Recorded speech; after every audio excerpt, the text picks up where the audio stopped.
Hi. Good evening, everybody. Good evening, sir. Good evening. Good evening. But I cannot hear you. Let me just check my audio settings. Can anybody speak anything now? Yeah, good evening, Zivrajji. Hi. Good evening, Shrikant. I'm audible? Yeah, fine. Yes, I can hear you. Thank you. Okay, so I'll just go with the doubts first. Does anybody have any doubts? Yeah, actually, regarding the question 9th for the GA2, I just want to know if we are supposed to be submitting it at all. In this course, they said that just ignore it, but I just wanted to follow it on that one. Who said ignore this? Actually, I'm not. I'll just double check it right now. It was And, 2 days ago, when is the deadline, by the way? tonight. Tonight is the deadline. Yep. Oh, I can see. This is just 4 hours. Have you tried? I mean, late test at some time. Actually, it passed one time, the same link. But after all, I'm just getting the same error that everybody else is getting. It's been shared in the discuss section. If you want I to, know, I know, I know. That is about the rate limit, right? yes, yeah. After adding the token as well. Yeah. Anyway, there is no solution to it. Even if we put our token, that's what we have tried, and now, yeah, there is no such solution. I Okay, guess so we can just ignore it then. probably rule it out from the grading. Okay, perfect. I'm not Thank you. confirming on it, but that's the only thing that I can think as of now. And I'll also let instructors and professors know about this.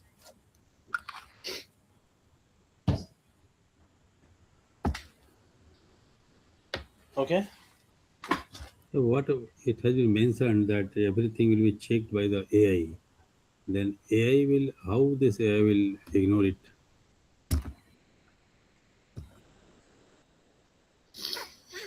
Hello. In the question number 20 also, I could not succeed. Always it was giving malformed error. No, question number 20 is doable. It is doable, but particularly in my, I think I'm not able to do it. Anyway, the link is generated, it is working, but question is not giving correct. Check the network tab. I Yeah. checked it, but not working. Actually, I have posted it something in the discuss section. In case that might be helpful. I was having the same issue, but it's working for me now. The same issue, I think one or two. Yeah, the Who same. was that? Gurmendra. Yes, yep. Your worked, Gurminder, worked. Yeah, it worked for me. Okay, Okay. so This this is is the course issue. URL that Gurmendra have shared. Let's figure it out. What is there? Yeah, please. What is that? You edit this, set the environment variable like this, and then you just reload, and this will work. So try this out. This is another way of setting up the configuration for course. Okay. I'll copy link, or else you can just go there. Yeah, I'll not paste it here. Anybody else have any other doubts?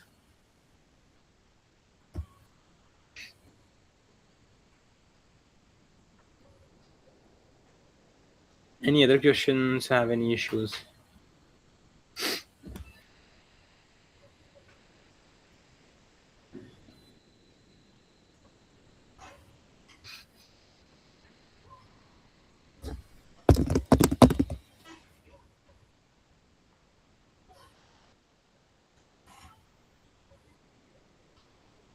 Sorry, also for me, actually, like the past sessions, like the meetings, I'm unable to access them. Could you please clarify on your end? I have already requested for the access.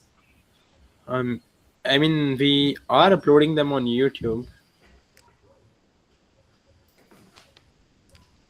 Okay. and it has been so the latest session was on 21st. That was yesterday, and it is already there, and all the links are here. Okay, perfect. Yeah. I'll access it over there then. Thank you. Where you show once again? Just I was where it is. Just give me the link. Just show once again. We are showing the links. Which link? The sessions links. The year date wise channel content. Where it is? It is here. No. In your tab it is showing. In our tab where it will be shown in the YouTube. Not here. Name results.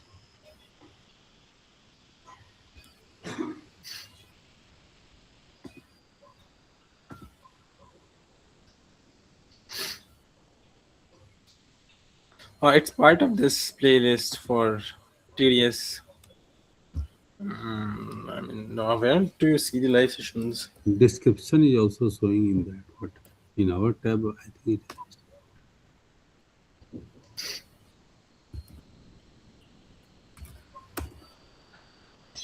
Let's see. Yeah, you can find it here. Okay, here in the Playlist. This is for January term. okay term it is okay this term okay fine This is January terms. All the videos you can find it here. okay thank you very much.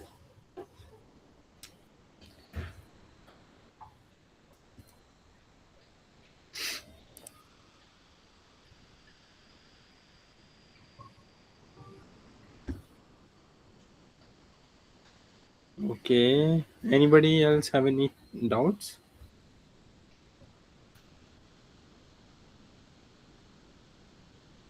Also for the local tunnel question, like I'm able to solve it, but it's not the correct way. Like, would you be discussing maybe tomorrow in case you cannot discuss it today, I guess? I think it's question 17th or 18th. I know. I mean, that have a small. It's a bit tricky question. Yeah, so I'm not sure like whether the way I did it is the correct way. I mean, have you got the marks for it? Yes, yeah. Yeah, if you have got the marks, then it's correct.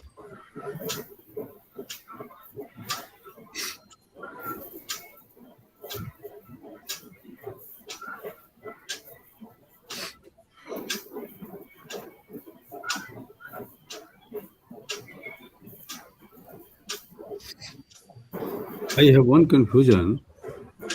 Can I ask? Yes. When we check most of the time, when server is not running in our machine, then question does not correct it, right? Then how Yes. the marks will be checked? Only our logs marks, which one the last submitted, only that one will be taken. What has been mentioned in that, right? Whatever is your last submission will be considered. Last consumer. But at that time, suppose somebody checks the instructors check, it will not give an answers correct. I mean, we are not going to rerun whatever was the last summation you did. Whatever score you got, that score we have it in our database and we'll be using that.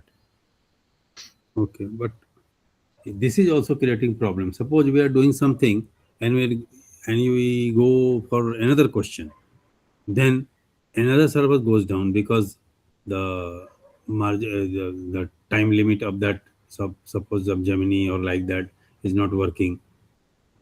Then what happens is that our score goes down. When we go to the history, then our Hmm. score is better than, and then now comes down. Again, we do that. A number of times we did it. So what is the Yeah, it solution for is this? on purpose. It is designed like that so that students do it iteratively and they learn something out of it. Okay, but you want to say it should be done again and again. Yeah, I mean, Professor Anand have designed it in such a way that the students have to do it again and again so that they learn how to work with servers. Hmm. Okay. Okay, fine.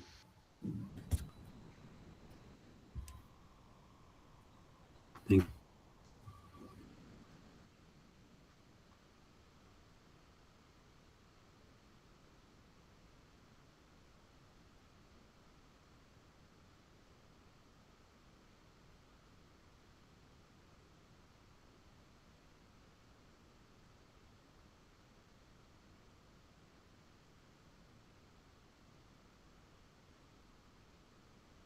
How many of you have tried GA3?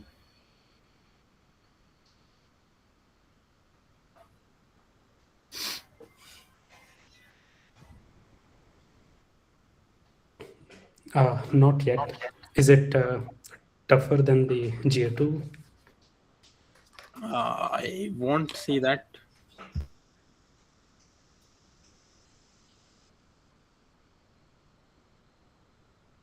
That is also the same type of questions like that, no? To do in the servers deployment like that, right?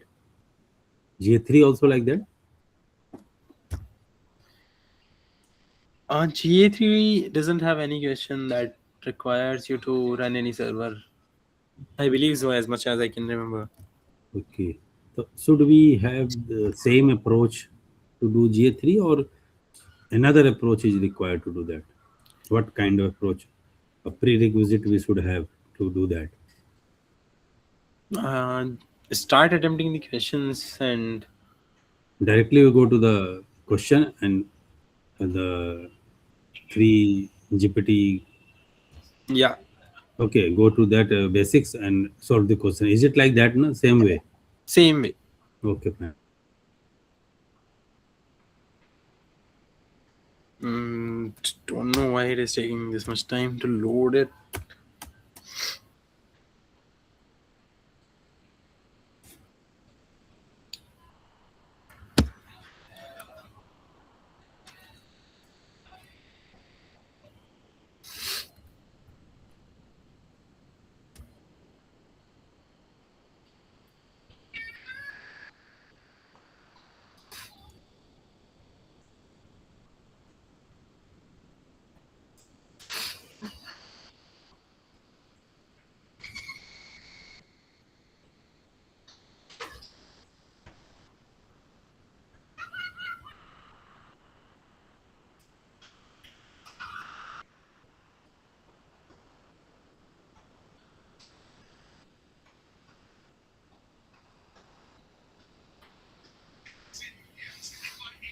Oh, okay. What is this?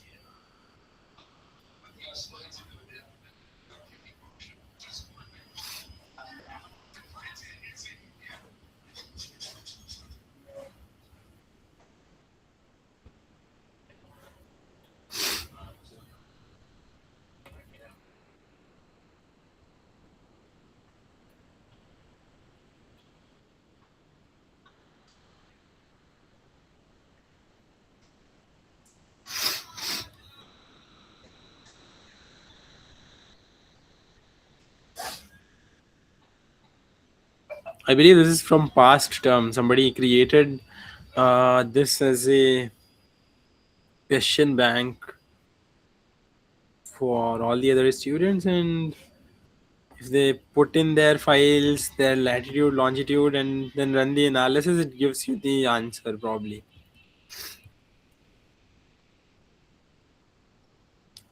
Where it is? It's in the portal. Community. Okay. Yeah, it's over here. Community solutions. Should we go take help of that also? I mean, yeah, you can if there is something useful. Why not? Okay.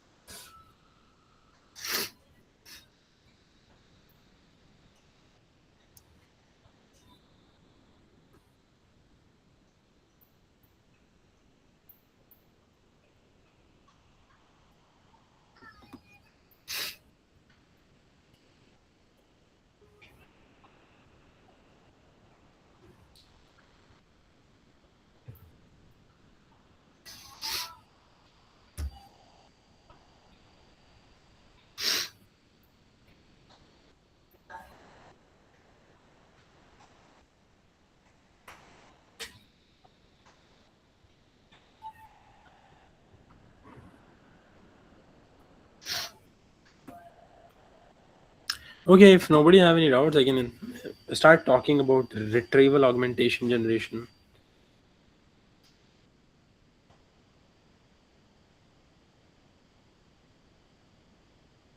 Wow.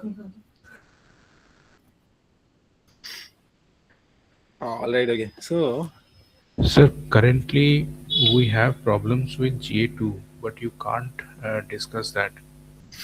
So what's the point of asking?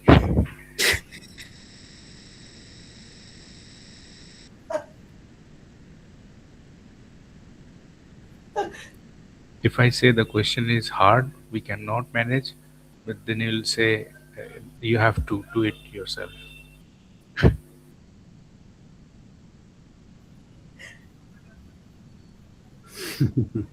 like there are some questions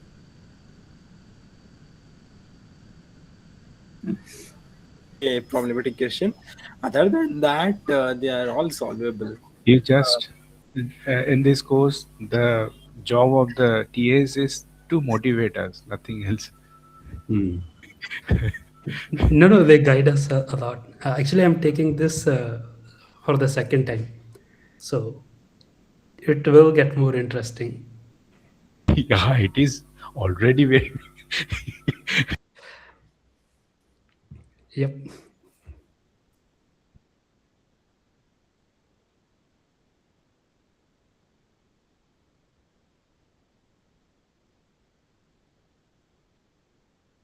Yeah, I think the best thing that we can do is like just create groups and perhaps interact over there, or just do the discuss thing in the questions, because professor allows us to cheat as much as we want. It is already allowed in the portal. Do anything what Oh you yeah, want. yeah. Yep. And now the thing is, I'm scared of open that open exam, and it is saying it is hard. So Yeah, it if is this, definitely difficult. so if this is the case with GAs, and how can we? I don't know. I mean, that is.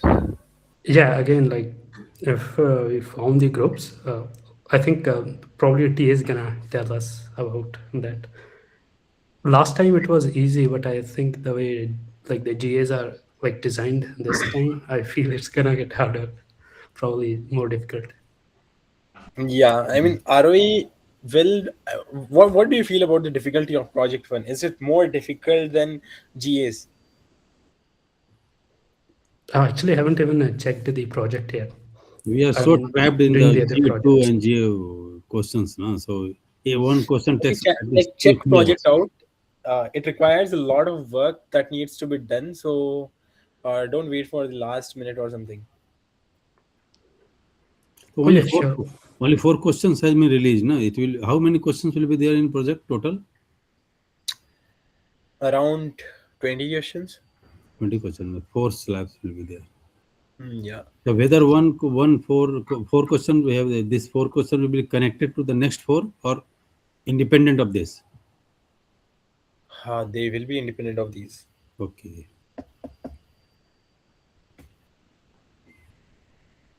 Okay, so anybody knows about what is RAG system? No, Where no. where exactly do we use RAG?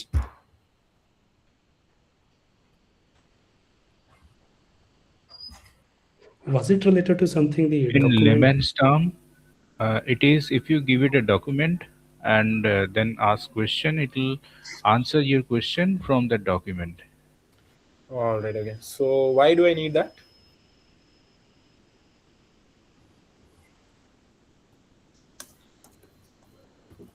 Right. Let me ask this question to GPD. When is deadline for GA2 of tools in data science course at IIT Madras for Jan 2026 term? What does it say? Can it give us the answer?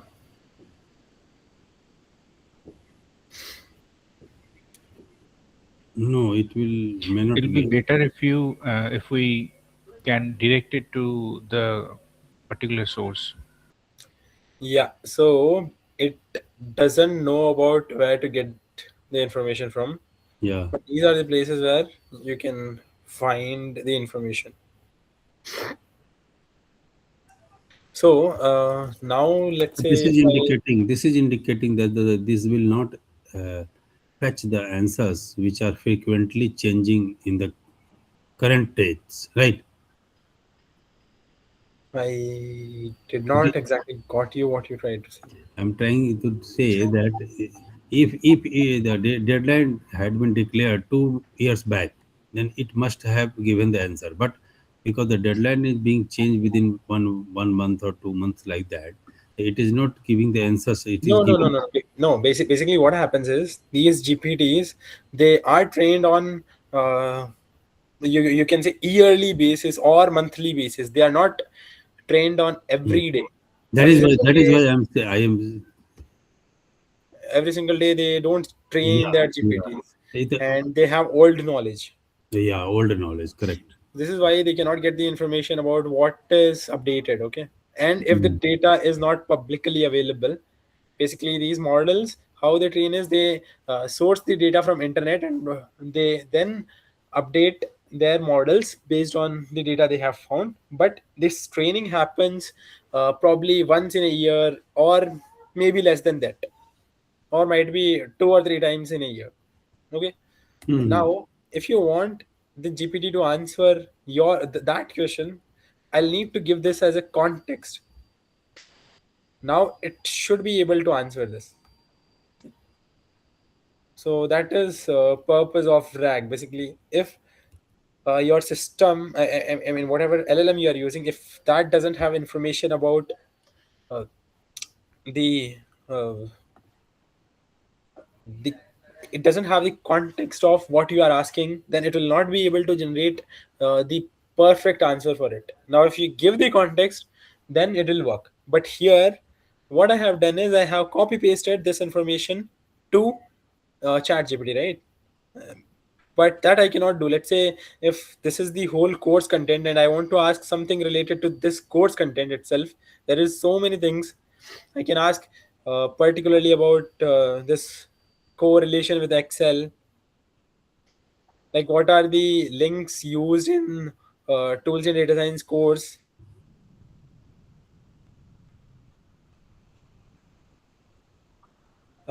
This specific document, right? Now, how does that happen?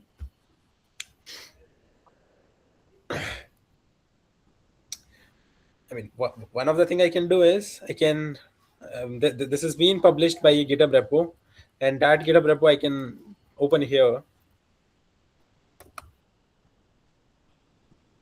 and copy this, git ingest. Okay, this is down. Okay, it's gitingest.com. Now, when I ingest this information, this bit, it have got me few information. One of the good information to note here is something called tokens. It is using how many tokens? 554.4k, which is around 5,54,000 tokens it is using, right? That's a lot of tokens it is using. And why tokens are particularly useful is if I go to OpenAI pricing page, what they are charging based you on is basically tokens. How many input token is reaching to them, how many output tokens they are using in order to generate the response, right? So I cannot feed this entire GitHub repo every time somebody asks a question, because the chatbot that I create, it might be interacting with thousands of users, and I cannot give this whole GitHub repo to answer a single question for which is very specific, because if I do that, it will charge a lot of money. It will burn lots and lots of tokens. So that's where something called chunking comes in, where what you do is, instead of giving this whole thing to LLM, you just give the chunks.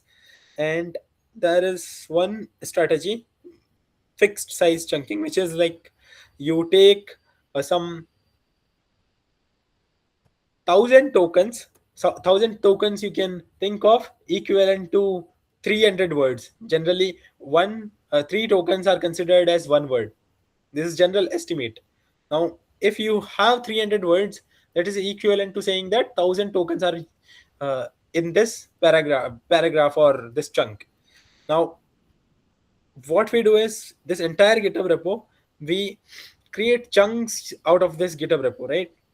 And we create fixed size chunks, and those chunks, now we have saved these as a separate entity. You can say this has been saved in separate files. You can say this information is there, this another bit, another 1,000 tokens are saved in a different file. Okay, now you want to retrieve this file as well. Whenever somebody asks a question and it requires some context, you need to get that context as well, right? That's where retrieval comes in. And how that retrieval happens is, uh, basically, when you are asking who is the faculty for tools in data science, where does it need to go? It need to get this bit, right? It need to not this bit, this bit. These are the point of context for tools in data science. So it needs to pick up this context. But how it will do is, it will your query, it will create a vector representing this query, and these files, which I should not call them files, but I am just calling for the namesake, these files, they have something called embeddings. Now your vector that you have got, that is also an embedding vector. Now we have two vectors. One is, I mean, we have several of these vectors, because for each chunk, for each file, there is a vector, right? And let's say we have splitted it in uh, approximately 1,000 chunks. Then I have 1,000 embeddings here, and whenever somebody asks a question, I have one embedding. Now I need to calculate how similar this embedding is with the embeddings that I already have.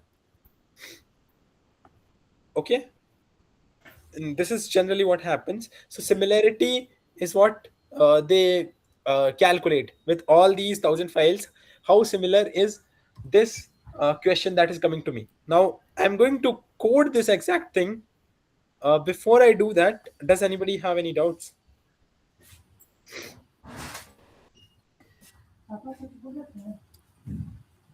What this Git ingest gives us? Only the Git. Basically, what it does is, like, there are these a lot of files are here, a lot of folders are here, right? Yeah. Yeah, so it will put all of these as a see, this is, it will put these equal to long string, equal to long string, then the name of the file, and whatever is the content of that file will be put below this. And then Okay. As if a, as there is a, another file, then it will do the same for that as well. what is the format? This is HTML format or a JSON It's format? a text format .txt. Oh, so TXT format. Okay. Yeah, This can be opened in the TXT notepad. yeah, it can be opened in Notepad. Okay. And what And is the purpose of generally, this?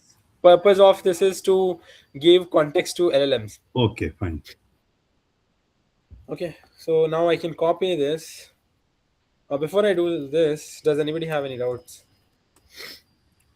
I'm not going to open this here. I'll rather open this TDS and TDS term 1 2026. It should be mkdir sessions, cd sessions, mkdir today's date 02/2026, and code dot. And this is TDS repo. I'll just make it a bit big as well so that you guys can see it. TDS repo.txt, and I have pasted everything. Okay. I mean, why I could not paste it is because there is restriction on how much I can copy. It is enforced by my,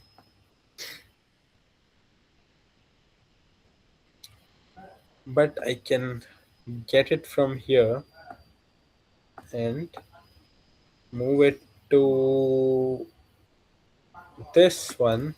And now I have got it here. I can do don't save that, delete this one, and just keep this one. Now this is the whole file that I have got, and it's a big file. Instead of working with this large file because it will take a lot of hours, I'll just do live sessions, live hyphen session. I guess probably below this is all related to live sessions, or I don't know how much is related to live session, but I'll just instead of taking everything, because I'm just showing you guys, I'll take half of this entire repo so that it doesn't take a lot of our time. Not even half. I'll take first 6,000 lines, Hmm. and let's see what we can ask on this. What system we are building will not be able to answer all the questions, but it will be able to answer what it get the context about.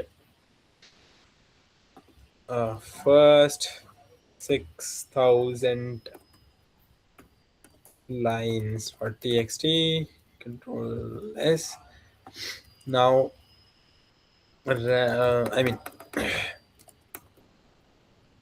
create vector store.py, and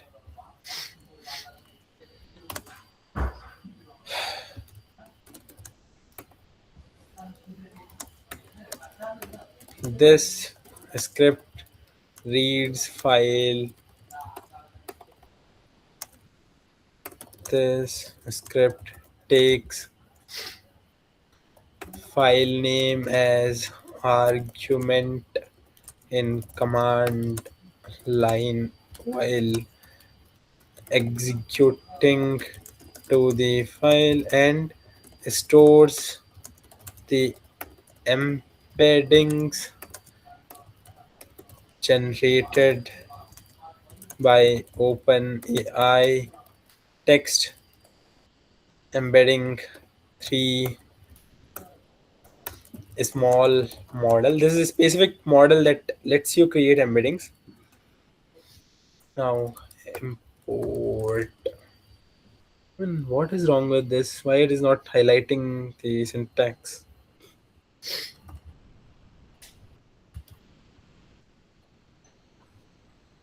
Something wrong with my VS Code, I guess.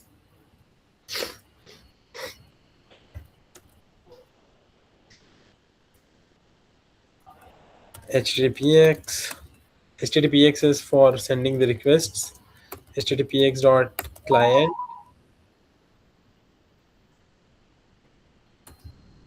Um,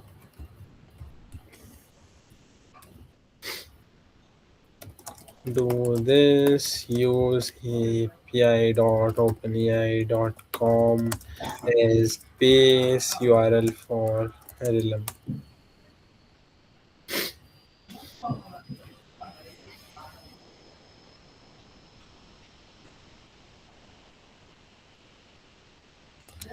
Use HTTPX module instead of OpenAI module and send requests.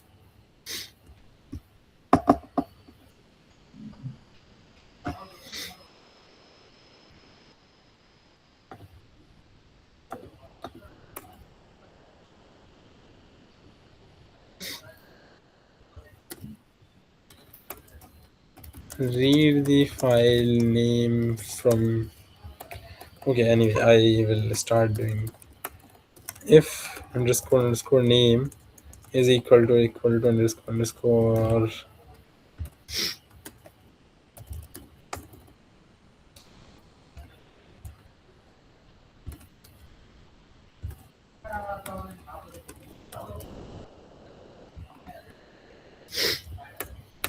Okay, why this file is not displaying the syntax? Is it not a proper Python file? Okay, it have a extra space. Fine. Now, yeah. So it takes file name as the argument. It creates the embeddings, and it stores it in a JSON file, and it is doing for the whole document. But I want to create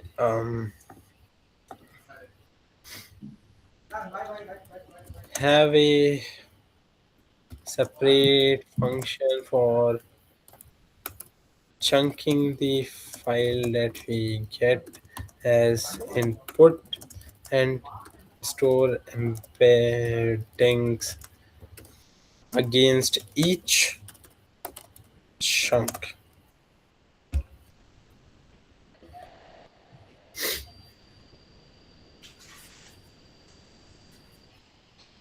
Okay, cool. And let's make this as 1,000. So approximately, oh, not 5,000. Approximately 300 words will be there in one chunk, and this should be able to generate the embeddings. But I'll need the endpoint AI pipe playground. What is playground we use for? Playground.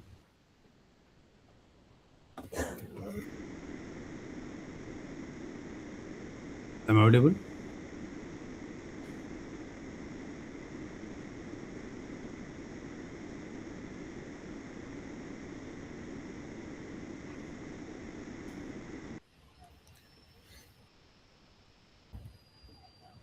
Playground is used for,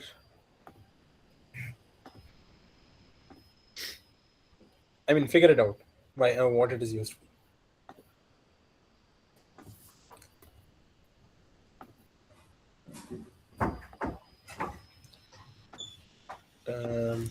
I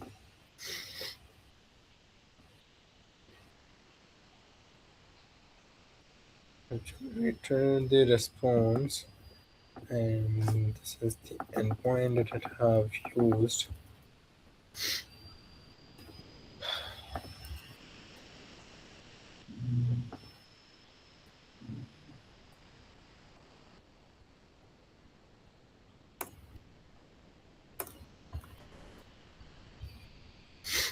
So this is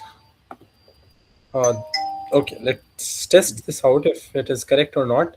I'll create one .env file and import the OpenAI token and put the OpenAI AI pipe token into it. And I'll do this off screen.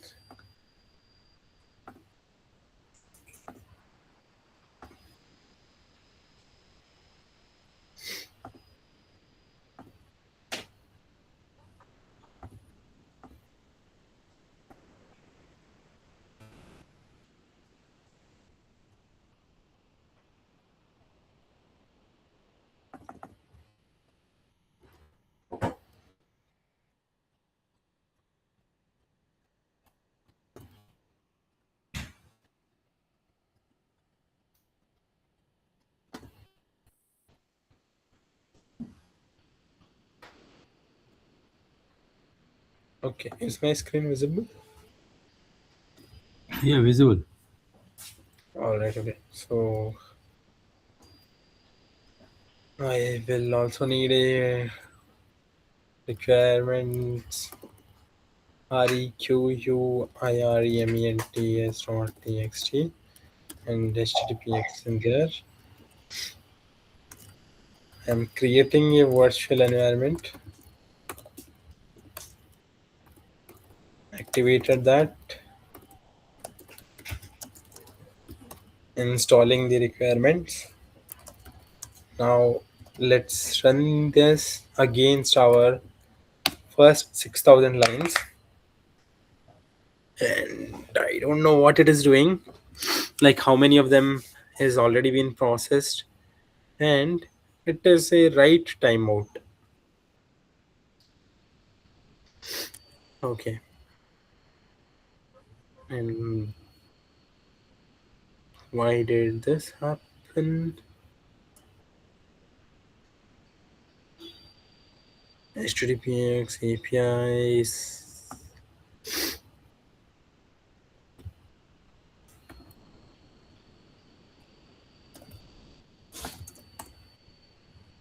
Is it request timeout? I mean, if it is request timeout, now it will increase the timeout.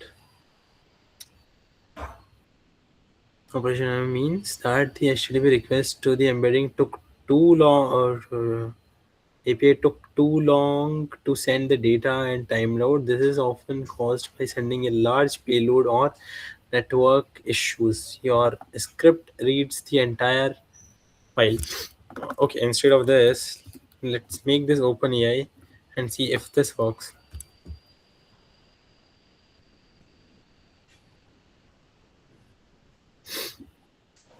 Again, same error into smaller chunks.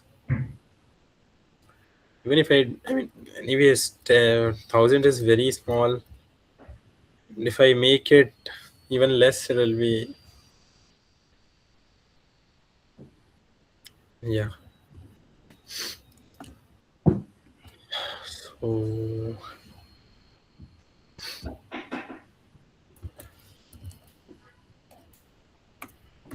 chat completions.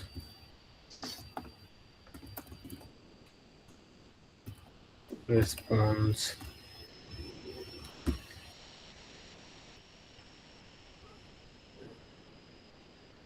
And might be something wrong with my internet, but if that is the case, this request should also fail. Since that is not failing,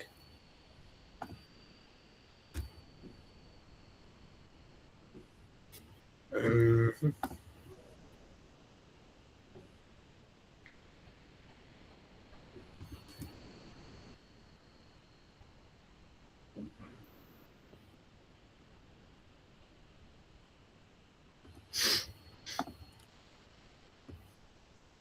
save all the embeddings together, generate embedding for each chunk.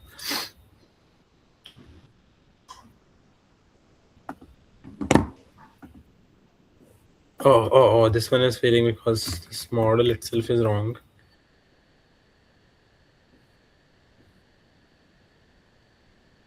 It's chat completions.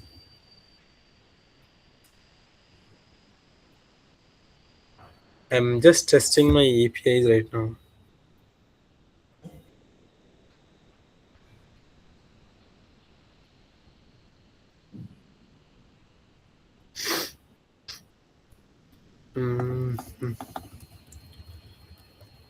And if I exactly use this endpoint, then at least it should work.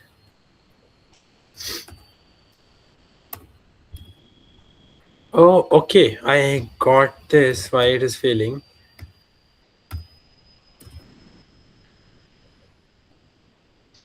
I'll need to do from .env import load.env and requirements python.env.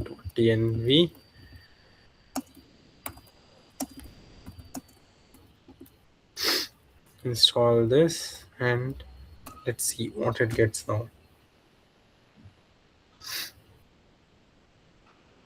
And it's a key error.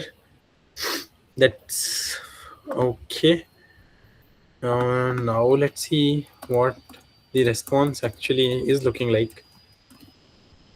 because it is not able to get the data key over here.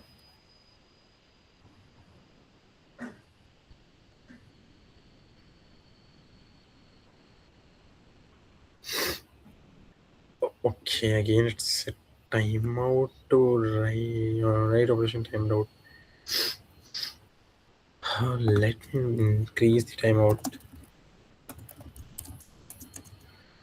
to, let's say, 60 seconds.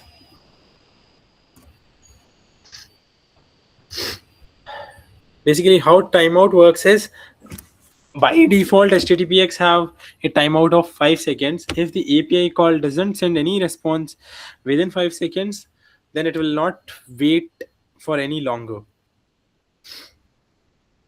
Now, if I have made it 60 seconds, even if server does not respond within 60 seconds, it will wait for at least 60 seconds. Then it will say it's a timeout. Now it have got this error. Oh, it says 401 unauthorized. I will just check unauthorized. What it generally means, that this service exists, but I am not authorized to make a request to this service. So that means I'm like, if Authentication failure. it's an authentication failure thing. So I'll just check my APIs, keys, and why it is wrong.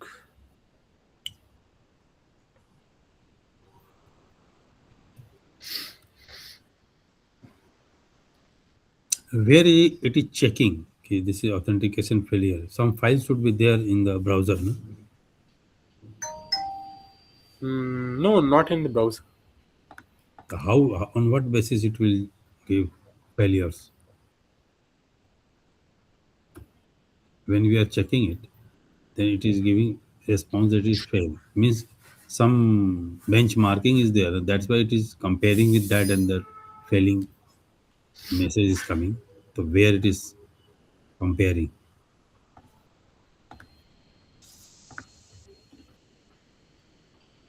Some token mismatch may be there, no?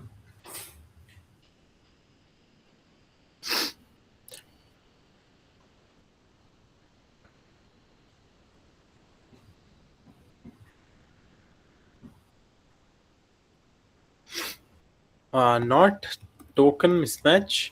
Yeah, it was token mismatch because We are giving some post request, right? I did not do this, which is Okay. I did not load the environment variables from the .env file. Okay.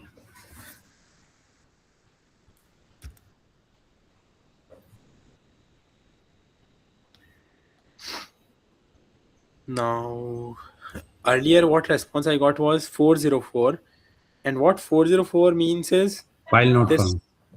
not file not found. It is endpoint doesn't exist, which is this endpoint does not exist. Yeah, that's yeah, okay, fine. So these status codes are really helpful to help you debug the code. So that URL does not exist. That's why I changed the URL. Earlier it was chat, which I have now changed, and now it is saying 400 bad request Hmm. due to malformed request syntax. That means this endpoint exists, but I'm sending a incorrect syntax. What request we are sending is not in the correct format, is it? Yes. Basically, request body cannot be read properly. This is one of the errors. The content is a valid format, it should be 201. If it's, when you are designing APIs, this is what you need to give the information to whoever is consuming your APIs. Now I'm getting this error. I'll use this GPT to fix this error, and it's somewhere here. Before Or which otherwise, GPT can be ask how we will compare. Suppose this syntax is not correct. So what syntax should be correct and where to get the correct syntax? Because it knows what is the correct syntax of using Yeah. So where embedding. where it is, in the API where we can find the correct syntax. Okay, this is the syntax we should send. Informations, open AI embeddings. You can find a lot of vlogs how to use OpenAI's embedding endpoints. If Okay. this information is on the internet, if it is available, that means the same information is also available to whatever agent I am working with. Okay. So this is the Okay. request body it should be. Okay. Okay. Input. Yeah. Okay. Okay. This should be the format, right? Curly means headings. Okay. Fine. Now let's look at what we get now. Okay, again it's a 400 bad request.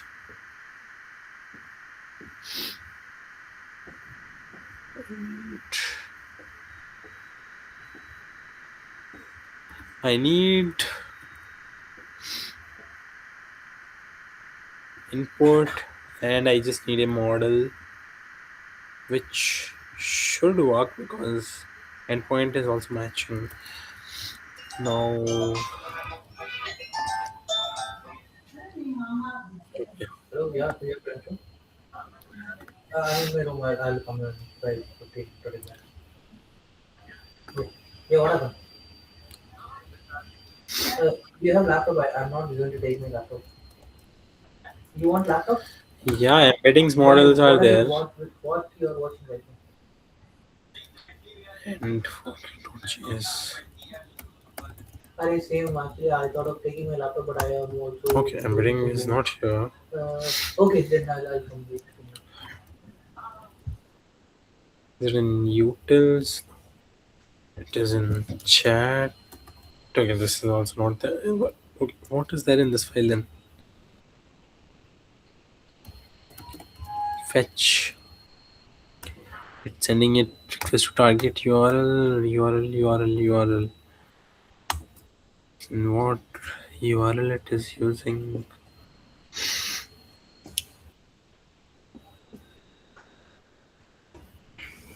Proxy providers on JS utils cost.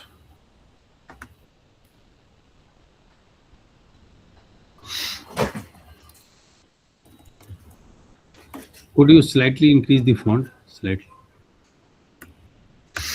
Yeah. Thank you. Okay, these are the embedding models, and it is making a request in this format. And yeah, okay.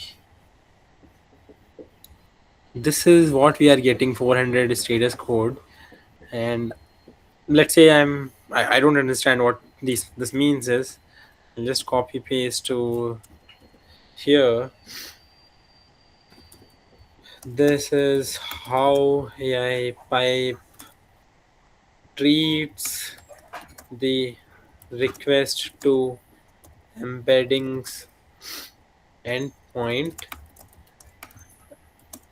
in my current code. I get 400 bad request error.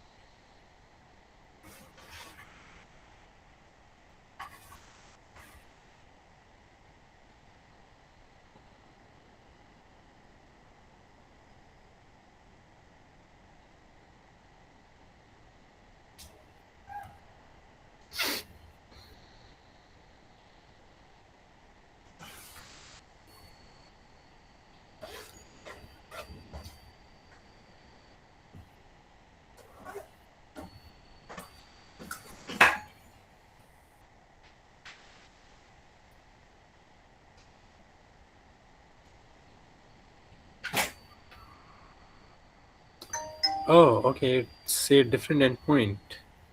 Is it?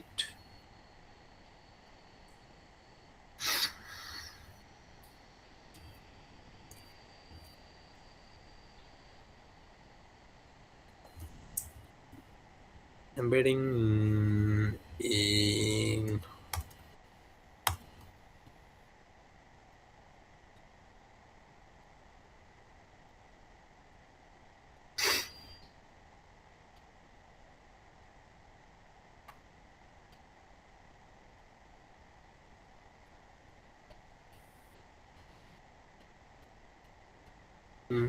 Okay, let me copy this and simple change, which is just have changed the endpoint, but I think that endpoint was earlier not working, so this is not going to work. Anyways, I believe it will not.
I have got all the files that is there in SRC folder, and I'll paste it to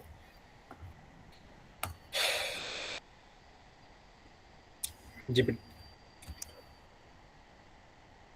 and let's see what it does.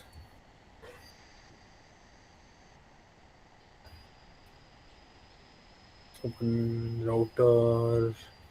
Okay, and it's saying this code is what it should. Oh, okay, okay. Anyways, we have got the embeddings. And we have got something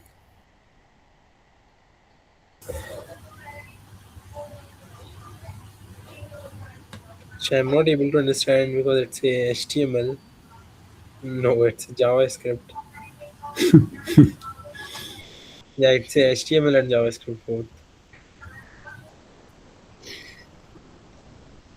So, traditions. And did it create any file here? No, because it failed. What exactly we want to do? We create embeddings for this, right? Yeah. A function of embeddings, right? Yes.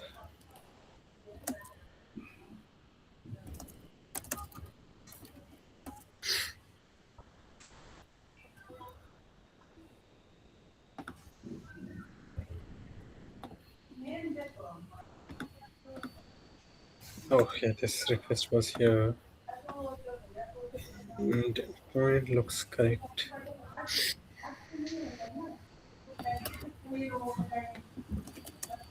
The documentation and correct the code.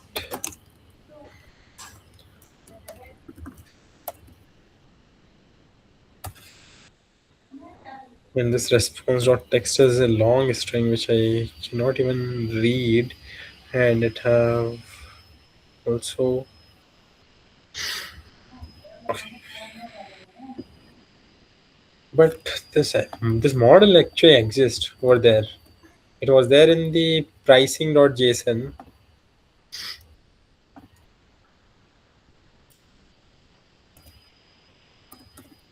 So I should be able to use this ideally, but I just don't know how to use it.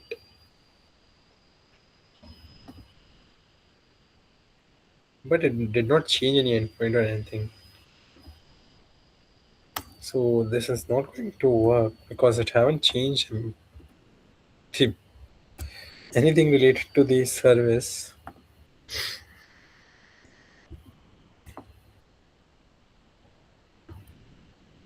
Yes. Where it is coming, this print from. This print is coming from this line. Response. Oh, what's that? That's just a status code.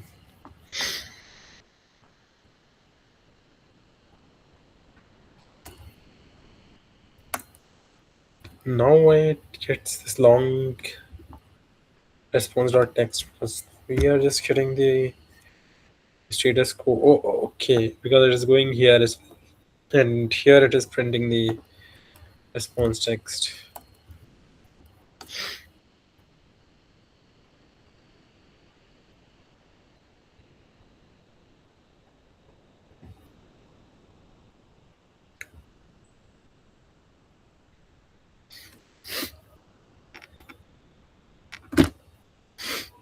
And this is the error that I'm getting now.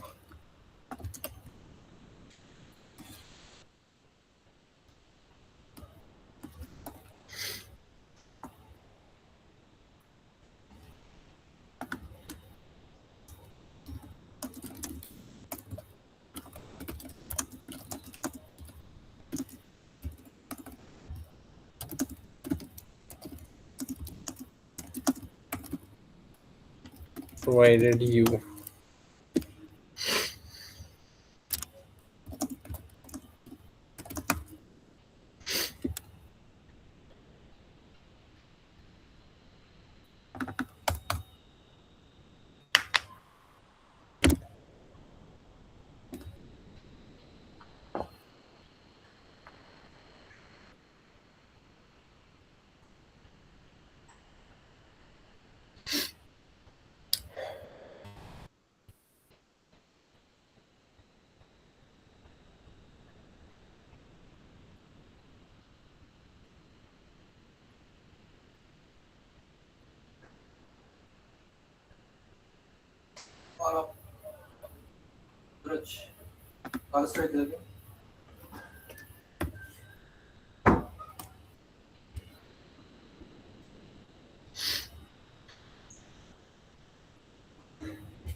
Okay, now we have got all the embeddings.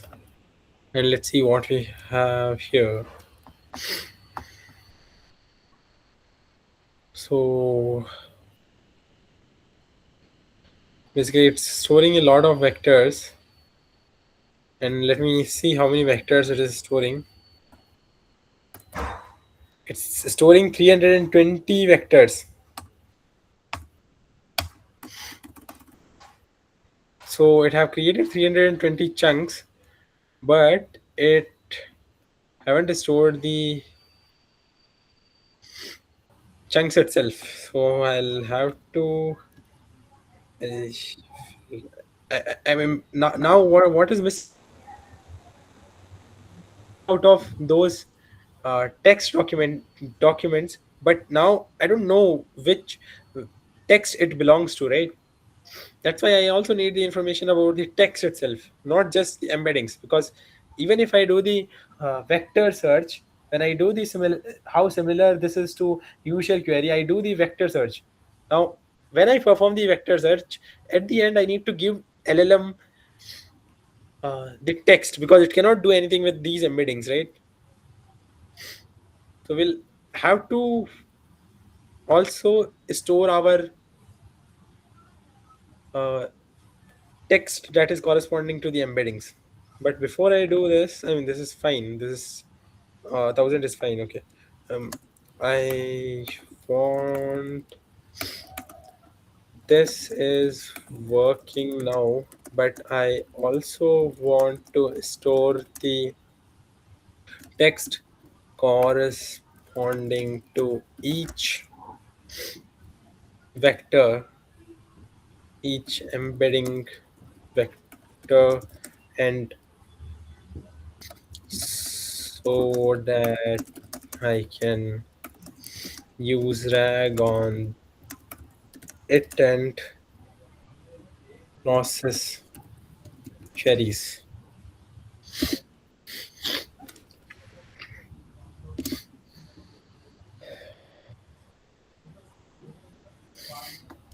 So it is suggesting that you store the chunk as chunk and embedding as embedding vector. This is exactly what I wanted. Keep it and run it.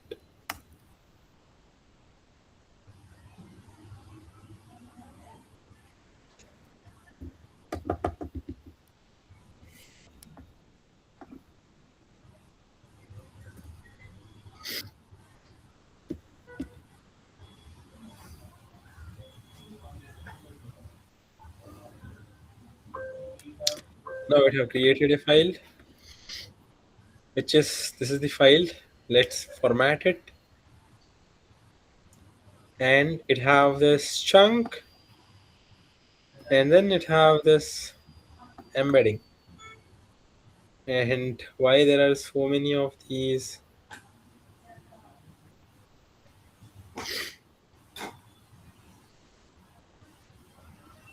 Okay.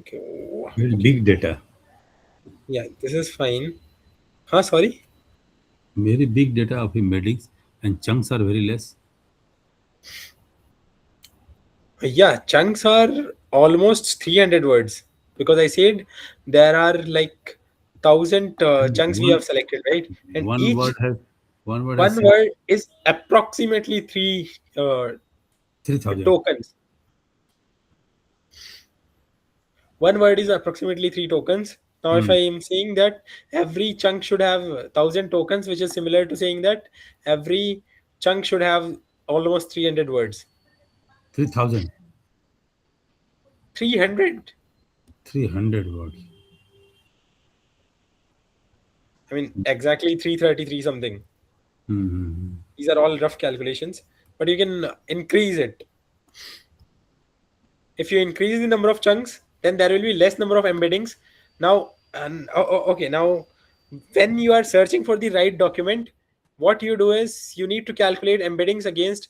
Uh, I mean, these are the embeddings, and you will need to perform the vector search. Now, if you have less embeddings, that is less computationally uh, Expensive. expensive. You need less resources. But then what happens is if you make this chunk too big, then when you're passing it to LLM, at that time it will cost you more money. A payload will be heavy. I mean, yeah, you can decrease the number of embeddings by increasing the number of chunks, but that will cost you more money when it is coming going to LLM for generating the response. Okay. And there are We, different chunking strategies. we This have is to not the keep only chunking we have to strategy. keep a balance between this chunk and embeddings. Yeah, you have to keep the balance between these chunks and embeddings, and this comes from the experiments. Minimum chunks is required, right? To I mean, you fulfill can, our need. yeah, to fulfill your need. Hmm. I mean, you need to balance the cost as well, and then depending on what application you are making it for, it you use different kind of chunking strategies. Different, Chunking is a technical word in the coding. yeah, it's a technical word. Okay.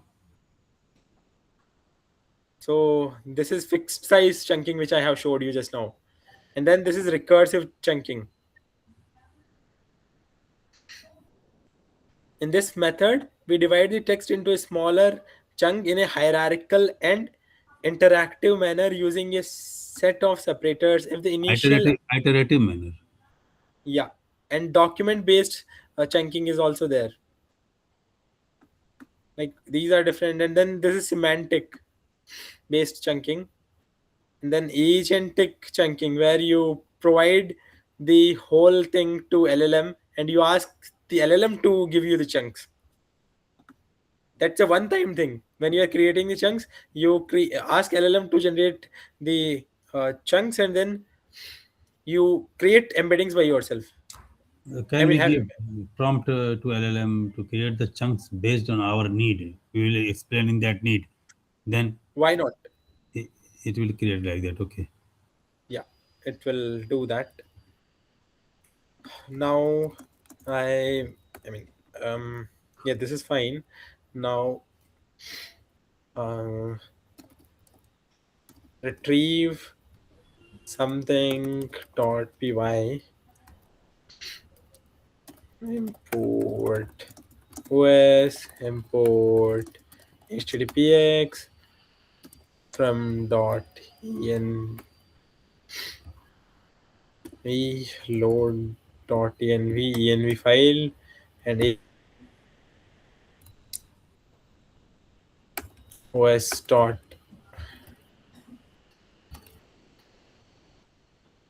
get env, define retrieve embeddings, use this endpoint, make this request JSON.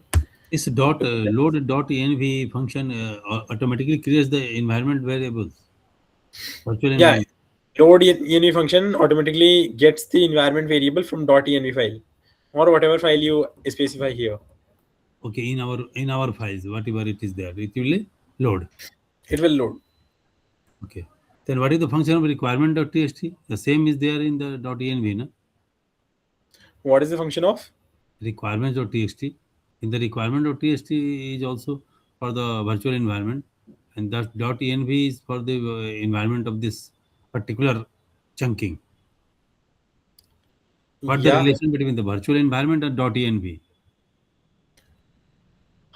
virtual environment is Python's virtual environment Okay. for dependencies and all. Okay. This .env is for environment variables. Okay. Particularly for this. Okay. Fine. Retrieve embeddings and and get. Uh, um, I mean, basically, what I want to do is I want to um, retrieve best chunk. Let me call this for that text. Okay, retrieve the best chunk for the given text. This also is not correct.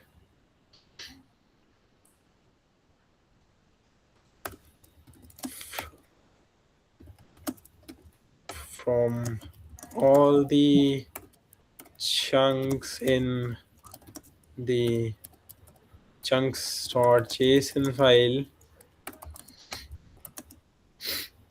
use cosine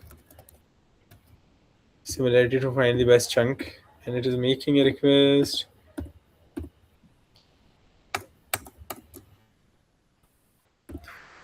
Basically, what it should do is it should take the text and it should get the embeddings for this new text. And now, okay, now I'll need to for item embeddings. Here you should typically compare the things with the, you will need, I'll just import numpy.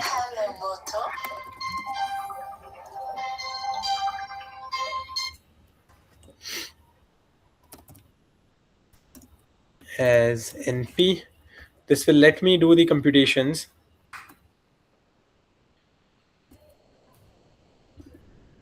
np dot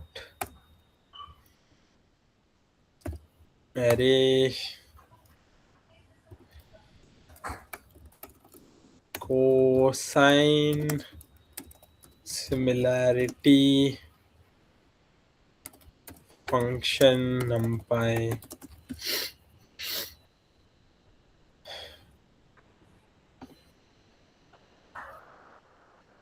Okay, let me just copy this bit from here to here, put it in my code base as a separate function. Now I need to compare the cosine similarities between those two, cosine similarity numpy, and it should be between this embedding and response of, what is the format here?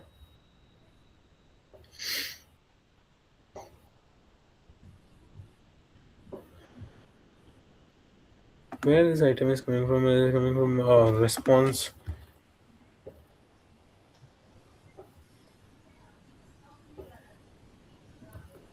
Response dot JSON, and then data, and then 0, then embedding. This cosine Okay. similarity numpy is a function, predefined function. I mean, cosine similarity, it's from maths too. Yeah, that is okay. Cosine similarity dot underscore numpy. This function is already predefined in. No, it's doing this calculation over here. Okay, it is doing. It's a function that we have, We are defining. we are defining, yeah, Okay. over here. Yeah. Got it. Vector 1, vector 2. Okay. Now it needs to get all these. Why it is doing this? I mean, it should not be doing this. I want this for all the embeddings in my file. Um, this for loop is for goes from all the embeddings in from .json file. Okay, I'll write it myself. Import this, and now go through all of these. And then what is the structure of this file?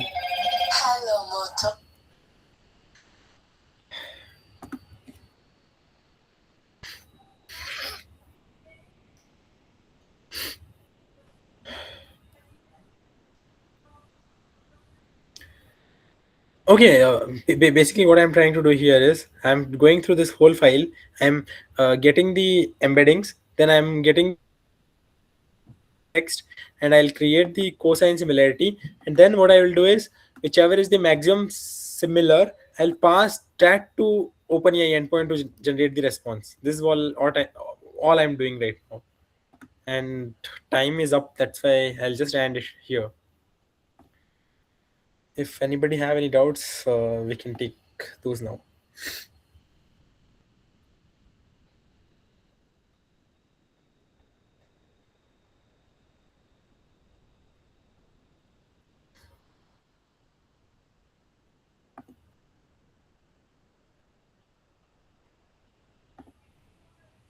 This